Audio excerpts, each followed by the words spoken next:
할렐루야. 이 새벽에도 하나님의 음성을 듣는 귀한 복된 시간 되시기를 축복합니다. 우리가 지난 시간부터 계속 역대하를 살펴보셔서 아시겠지만 지금 이스라엘은 남유다와 북이스라엘로 나뉘어지는 상태입니다. 솔로몬의 아들인 르호보암의 잘못된 결단과 또 교만으로 인해서 나라가 분열되기는 했지만 사실 이것은 다윗 왕 때로부터 이제 잘못으로 인해서 예견된 결과였습니다. 근데 이제 르호보암의 이제 그 아들 때 아비야에 이르러서는 다시 하나님을 섬김이고 이제 재정비하면서 나라가 다시 자리를 잡아가는 과정을 잡아가게 됩니다.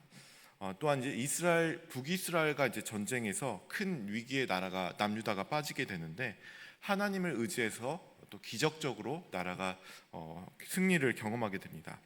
근데 이제 오늘 본문에서는 그 아비야의 또 아들 남유다 아사 왕의 이제 시점을 중심으로 이야기가 나오고 있습니다. 아사 왕의 시대에서는 하나님이 주신 복으로 이제 10년간 평화를 누리게 됩니다. 유대 역대 왕 중에서도 이 아사 왕은 선한 왕으로 평가받는 이런 왕으로 평가를 받는데 특히 이제 우상의 제단을 이제 허물고 신앙의 순수성을 지키기 위해서 노력했던 왕이었습니다. 이제 그 중에 구스 사람 세라가 100만 대군을 일으켜서 대규모의 군대를 이끌고 쳐들어온 사건이 있었습니다. 그런데 이 아사는 하나님께 부르짖었고 하나님이 승리를 안겨주시는 사건을 경험하게 됩니다. 그래서 이 승리로 인해서 이제 아사 왕과 그 나라가 많은 전리품을 챙겨서 예루살렘으로 돌아오게 됩니다. 이렇게 아사 왕이 대적으로부터 승리하고 돌아오는 중에 이제 오늘의 말씀이 시작이 됩니다. 바로 1절에 이렇게 말씀이 나옵니다. 하나님의 영이 오뎃의 아들 아사랴에게 임하심에. 아사랴라는 선지자가 다른 성경에서는 등장하지 않고 오늘 역대하 본문에서만 나오는 인물입니다. 그러니까 하나님께서 이 순간에 예비하신 사람이었다라고 볼 수가 있는데요. 이 사람에게 하나님의 영이 임해서 예언이 전해졌습니다. 전쟁에서 승리하고 돌아오는 아사 왕과 백성들에게 말이죠. 근데 그 예언의 내용이 어떤 내용인가 봤더니 2절에 이렇게 기록되어 있습니다. 그가 나가서 아사를 맞아 이르되 아사와 및 유다와 베냐민의 무리들아 내 말을 들으라. 너희가 여호와와 함께하면 여호와께서 너희와 함께 하실지라. 너희가 만일 그를 찾으면 그가 너희와 만나게 되시려니와 너희가 만일 그를 버리면 그도 너희를 버리시리라. 여호와를 찾으면 만나고 버리면 그도 너희를 버리시리라라는 예언의 말씀이었습니다. 왜 이러한 예언의 메시지를 하필이면 승리하고 대규모의 승리를 하고 돌아오는 중에 이 승리의 기쁨을 전하는 걸까요? 선지자에게 딱 그 타이밍을 기다렸다가 등장하는 것처럼 그렇게 말씀을 전하고 있습니다. 하나님께서는 승리하고 돌아오는 아사와 그 백성들에게 이렇게 말씀을 해주는 것입니다. 아사야 너희 이스라엘 백성들아 100만 대군으로 거대한 적군을 무너뜨리고 승리한 이유가 무엇이겠느냐? 도저히 승리할 수 없는 그 전쟁에서 너희가 이긴 이유가 무엇이겠느냐? 너희가 나와 함께 있었기 때문이고 너희가 나를 찾았기 때문이다. 이런 메시지를 전해주는 것입니다. 그래서 하나님은 이 남유다가 정말 승리를 경험하고 나서 실제적인 교훈으로 이렇게 메시지를 전해주고 있습니다. 승리는 너희의 힘으로 얻은 것이 아니라 하나님을 찾고 그분을 찾을 때 주어지는 결과다라는 것을 깨닫고 앞으로도 기억하라는 메시지를 주는 것입니다. 우리는 삶에서 일어나는 모든 일들 가운데서 항상 그 중심을 찾고 잡아야 됩니다.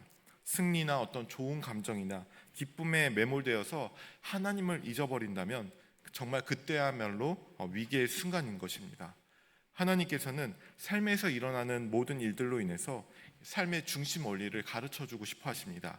실패와 성공과 인생의 다양한 일들 뒤에 무엇이 중심이 되어 있는가라고 말입니다.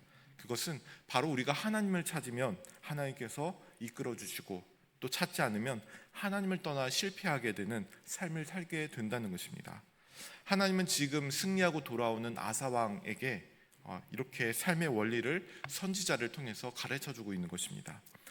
이제 이 말씀을 하면서 성경은 과거의 이스라엘 역사를 돌아보게 합니다.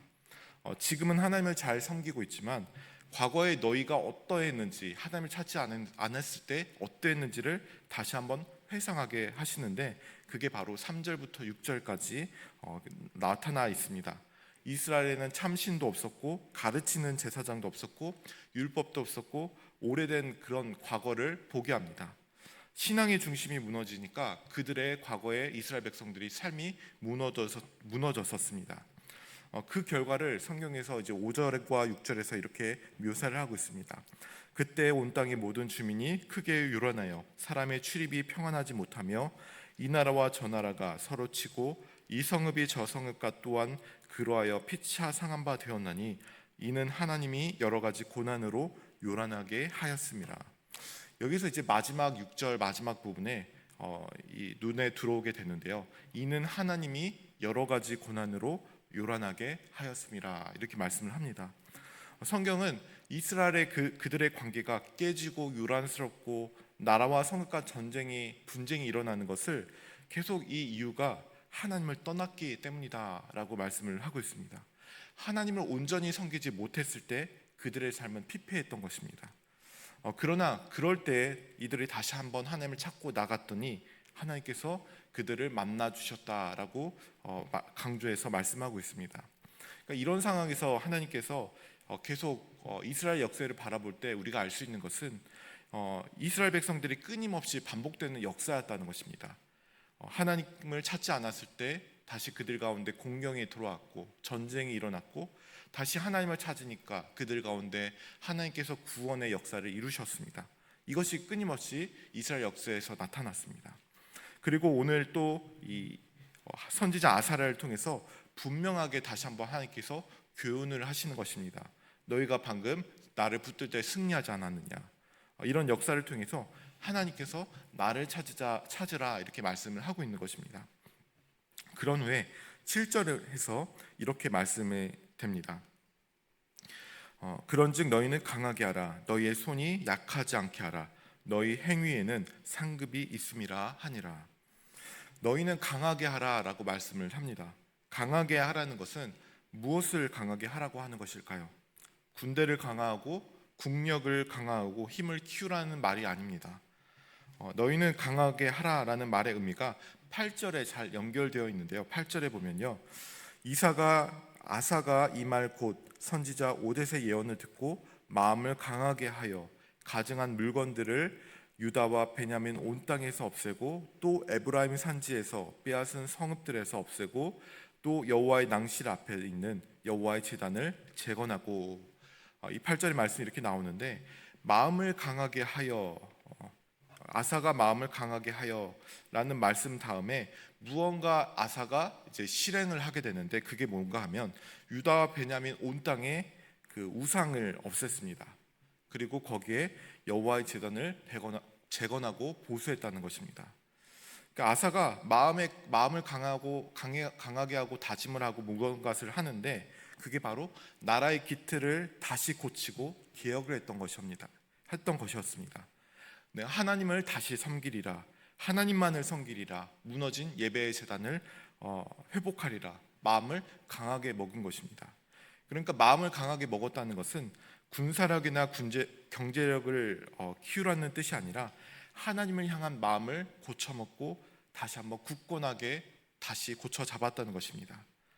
이런 아사의 결단과 개혁은 북이스라엘에 속했던 사람들에게까지 영향을 미치게 됩니다.